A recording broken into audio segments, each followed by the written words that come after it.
నమస్తే, welcome to fast news. నేను వకీల్. ముందుగా న్యూస్ అప్డేట్ చూద్దాం. ఈటెల రాజేందర్ కాశ్యప్కు మెయింటైన్ చేస్తున్నారు. ఏ విషయాన్ని ఆయన చెప్పారు. అధికారులు అధికార పార్టీకి అనుకూలంగా వ్యవహరిస్తే ఊరుకునేది లేదని తాము కాశ్యప్కు నిర్వహిస్తున్నామని ఆయన ప్రకటించారు. ఎమ్మెల్సీ ఎన్నికల ప్రచారంలో ఆయన పాల్గొన్నారు. ఈ సందర్భంగా కొంతమంది ఐఏఎస్, ఐపీఎస్లపై తీవ్ర ఆరోపణలు చేశారు. ఐఏఎస్లు, ఐపీఎస్లు పబ్లిక్ సర్వెంట్లు ప్రజలకు సేవ చేయడమే లక్ష్యంగా పనిచేయాలని ప్రభుత్వంలోని పెద్దలు చెప్పారని, నిబంధనలకు విరుద్ధంగా నడుచుకుంటే ఊరుకునేది లేదన్నారు. ఐఏఎస్ అధికారి శ్రీలక్ష్మికి పట్టిన గతే పడుతుందని ఉదాహరణగా చెప్పారు.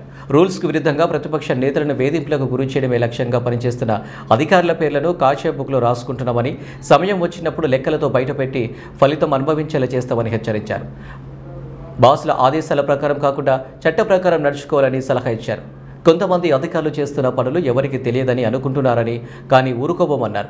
ఎమ్మెల్సీ ఎన్నికల సందర్భంగా ప్రభుత్వం అధికారులపై ఒత్తిడి తెచ్చేందుకు రాజకీయ పార్టీలు అధికార పార్టీతో పాటు అధికారులపై ఇలాంటి హెచ్చరికలు జారీ చేయడం సహజమే. కానీ ఈటెల రాజేందర్ కాశ్యప్కు అనడంతో ఈ టాపిక్ ప్రాధాన్యత ఏర్పడింది. ఆయన నిజంగా రాసుకుంటున్నారో లేదో కానీ మొత్తంగా ఈటెల రాజేందర్ మాత్రం తమ పార్టీకి కూడా ఓ బుక్ ఉందని ప్రకటించారు. భారతీయ జనతా పార్టీ కానీ రైతులు కానీ ఎక్కడ అభివృద్ధికి వ్యతిరేకం కాదు.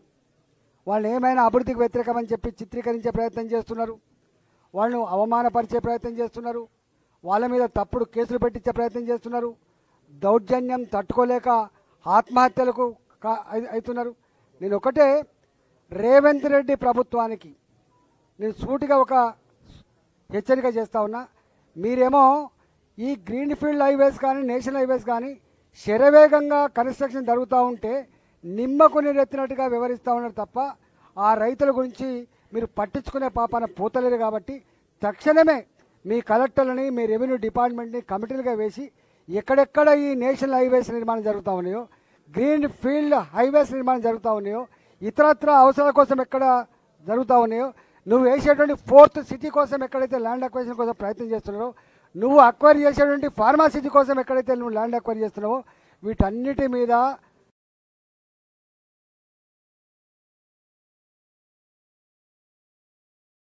దాని ధరను సవరించి నువ్వు కేంద్ర ప్రభుత్వాన్ని పంపితే వాళ్ళు ఎక్కడ కూడా అభ్యంతరం పెట్టకుండా రైతాంగాన్ని డబ్బులు ఇచ్చే ఆస్కారం ఉంది. లేకపోతే కేంద్ర ప్రభుత్వం కూడా బదనామేటువంటి ఆస్కారం ఉంది. మళ్ళీ చెప్తున్నా, తెలంగాణ రైతాంగానికి నేను వినమ్రంగా విజ్ఞప్తి చేస్తున్నా, కేంద్ర ప్రభుత్వం ఒకటే పని చేస్తుంది. ఇక్కడున్న రాష్ట్ర ప్రభుత్వం ధరలు నిర్ణయించి వాళ్ళు ఇది ఉందని చెప్పి పంపితే అంత పేమెంటు ఇతర రాష్ట్రాల్లో వస్తున్నప్పుడు మన రాష్ట్రంలో ఎందుకు చేస్తలేవు, మన రాష్ట్రంలో రైతుల ఉసురు ఎందుకు పోసుకుంటున్నావు అని చెప్పి నేను అడుగుతా ఉన్నా. ఇవాళ నేను మొన్ననే పార్లమెంట్లో మాట్లాడినా. మళ్ళీ ఇవాళ ప్రధానమంత్రి గారికి ఎందుకంటే మా ప్రధానమంత్రి గారు చాలా పాజిటివ్ ఉంటాడు కాబట్టి, రైతు ఓరియంటేషన్లో పనిచేసే ప్రధానమంత్రి గారు కాబట్టి, గ్రామీణ ప్రాంతాల్లో రైతులను ప్రేమించే ప్రధానమంత్రి గారు కాబట్టి, ఇవాళ మా గడ్కరీ గారు ఎన్ని వేల కోట్లైనా ఖర్చు పెడదాం, ఎన్ని లక్షల కోట్లైనా ఖర్చు పెడదాం, కానీ మనకు సంతోషకరమైన పద్ధతుల్లో రోడ్లు వేసుకోవాలి తప్ప ఏడిపించుకుంటా సూసైడ్ చేసుకుంటుంటే మనం ఆనందపడి రోడ్లు వేసుకోవడం లేదని చెప్పి వాళ్ళు అంటూ ఉన్నారు. కాబట్టి నేను ప్రభుత్వానికి వినమ్రంగా విజ్ఞప్తి చేస్తున్నా, ఒక హెచ్చరిక కూడా చేస్తున్నా. ఇప్పటికైనా జరిగిన నష్టం జరిగిపోయింది. ఇప్పటికైనా మీరు జరుగుతున్న పనుల విషయంలో మీరు సమగ్రంగా సర్వే చేసి ధరలు ఫిక్స్ చేసి రైతాంగాన్ని ఆదుకోవాలి తప్ప లేకపోతే మాత్రం చాలా తీవ్రమైన పరిణామాలు ఉంటాయని చెప్పి హెచ్చరిస్తా ఉన్నా.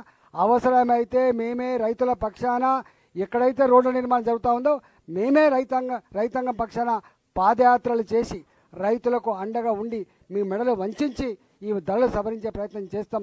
కేంద్ర ప్రభుత్వంలో మేము ఉన్నాం కాబట్టి డెఫినెట్గా మేము రైతాంగాన్ని ఆదుకునే ప్రయత్నం చేస్తామని చెప్పి మనం చేస్తూ ఉన్నాం. ఇవాళ మా రైతులు కూడా వచ్చిన వాళ్ళంతా కూడా రైతుల ఉసురు పోసుకోవద్దు, ఎద్దేడిసిన వ్యవసాయం బాగుపడదు, రైతు ఇచ్చిన రాజ్యం బాగుపడదు. రేవంత్ రెడ్డి నీకు ఓట్లేసి గెలిపించిండ్రు, నువ్వు మర్చిపోకు.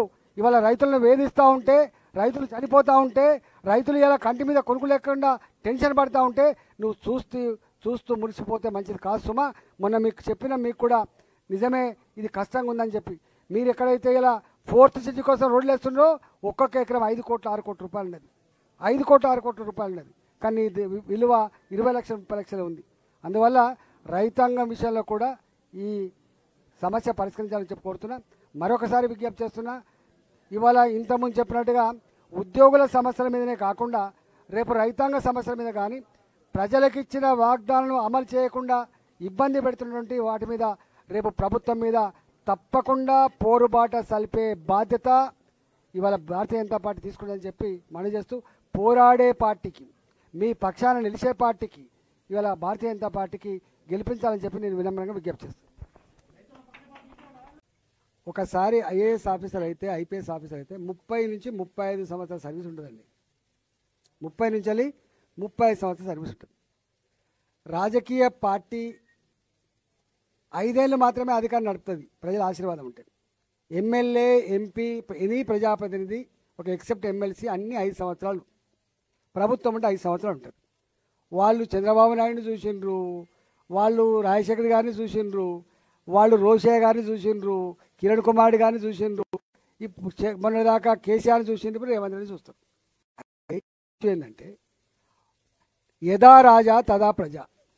నువ్వు చక్కగా ఉంటే, నువ్వు పనివంతునివైతే, నువ్వు శుద్ధపూసలాగా ఉంటే వాళ్ళు కూడా పనిమంతుల్లాగా పనిచేస్తారు, శుద్ధపూసలాగా ఉంటారు. కానీ నువ్వు మాత్రం శుద్ధపూసలాగా లేకుండా అంటే ఒక ఐఏఎస్ ఆఫీసర్ ఒక లేకపోతే ప్రభుత్వంలో ఉన్న పెద్ద చెప్తే నో ఇది నిబంధనలకు విరుద్ధంగా ఉంది నేను చేయలేను అని ఒక కలెక్టర్ చెప్పిండు. ఆ కలెక్టర్ని పక్కకు పెట్టి ఇంకో కలెక్టర్ తెప్పించిండు. ఆ కలెక్టర్ వేసానికి నిజాయితీ ఉంది ప్రభుత్వానికి, దాన్ని బట్టి అర్థమవుతుంది. అరే నువ్వు నిజంగా గొప్పడు, ఇలా గుటకాలు నడవదు, గుడమ్మ నడవదు, దుర్మార్గం ఆగుతుంది అంతే. ప్రభుత్వం చాలా పెద్దది, గుర్తుపెట్టుకో. ప్రభుత్వం అనుకున్ననాడు ఇంచు కూడా కదలదు. ప్రభుత్వం అనుకున్నాడు ఒక్క అక్రమం జరగడానికి ఆస్కారం లేదు. మొన్న నేను పోయినా ఒక అటాక్ అయింది, చూసింది మీరు. అంటే ప్రభుత్వాలు పూర్తిగా విఫలమైనప్పుడు, ప్రజలకు చట్టాల మీద విశ్వాసం చల్లగిలినప్పుడు నాలాంటి ప్రజాప్రతినిధి ఏం చేయాలి చెప్పండి? గా పని చేస్తాడు. అందుకనే నేను ఒకటే అంటున్నా, ఐఏఎస్ ఆఫీసర్లు కానీ ఐపీఎస్ ఆఫీసర్ కానీ పనిలో పెట్టుకోవాల్సి అక్కడ ఉన్నది, దృష్టి పెట్టాల్సి అక్కడ ఉంది. కానీ మొత్తం నేనే ఇలా ముఖ్యమంత్రి గారి కార్యాలయం, ముఖ్యమంత్రి గారు సలహాదారులు, ముఖ్యమంత్రి గారి బంధుమిత్రులు, ముఖ్యమంత్రి గారి మిత్ర పక్షాలు ఆయన అక్కడ కూర్చొని పైరలు చేస్తా అంటే ఎక్కడ నడుతాయండి చెప్పండి? ఇవన్నీ లెక్కలతో సహా బయట పెట్టే రోజు వస్తుంది, తప్పించుకోలేరు. వాళ్ళు అనుకుంటారు పిల్లి కళ్ళు మూసుకొని పాలు తాగినట్టుగా భావిస్తాను, తప్పించుకోవడానికి వీల్లేదు. ఆయన అప్పుడు అన్నట్టు చూసినా రెడ్ బుక్ రాస్తున్నా అని చెప్పి మేము కూడా ఒక బుక్ రాస్తున్నాం, ఇక్కడ మేము కూడా ఒక బుక్ రాస్తాం. ఇవన్నీ వచ్చినప్పుడు తప్పకుండా కాషాయ బుక్ రాస్తాం. మేము కాషాయ బుక్ రాసిన నాడు తప్పకుండా అవుతుంది. మళ్ళీ చెప్తున్నా, ఐఏఎస్ ఆఫీసర్ కానీ ఐపీఎస్ ఆఫీసర్ కానీ చట్ట ప్రకారంగా నడుచుకోండి తప్ప ఇవాళ వాళ్ళ బాసుల ఆదేశాలకు లోబడి పనిచేస్తే గతంలో శ్రీలక్ష్మి ఎట్ట జైలు పాలైంది, ఇవాళ అనేక మంది ఐపీఎస్ ఆఫీసర్ ఎట్లా జైలు పాలవుతున్నారు, రేపు అనేక మంది విదేశాలు ఎట్లా దాక్కుంటున్నారు, మీకు కూడా గతి పట్టకుండా చూసుకోమని చెప్పి నేను విజ్ఞప్తి చేస్తున్నా. ఐఏఎస్ ఐపీఎస్లకు ఉండే గౌరవం వేరు. మీరు ఎంతో మేధో సంపన్నులు, ఎంతో కష్టపడి ఆ స్థాయికి వచ్చిండ్రు, ఎందుకు దాని గౌరవాన్ని తగ్గిస్తారని నేను కూడా అంటున్నా.